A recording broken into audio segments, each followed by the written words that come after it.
How's it going, YouTube? LoGman77 here. It is October 29th, 2012, Monday, 1:10 p.m. This is your Hurricane Sandy update, and it is currently 52 degrees with a northwest wind of 28 miles an hour. And rain has calmed down quite a bit. Had a couple good gusts, but nothing big.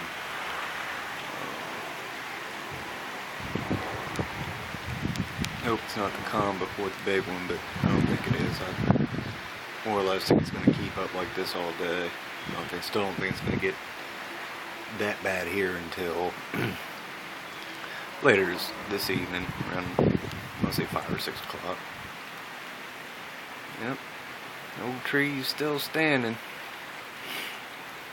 A few little branches have come off of it, but quite a bit of leaves, lost a lot of its color. But the river has stayed pretty much the same.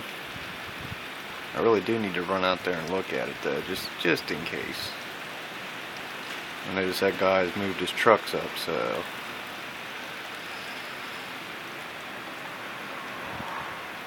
alright, there you have it, folks. Dover Delaware, Hurricane Sandy.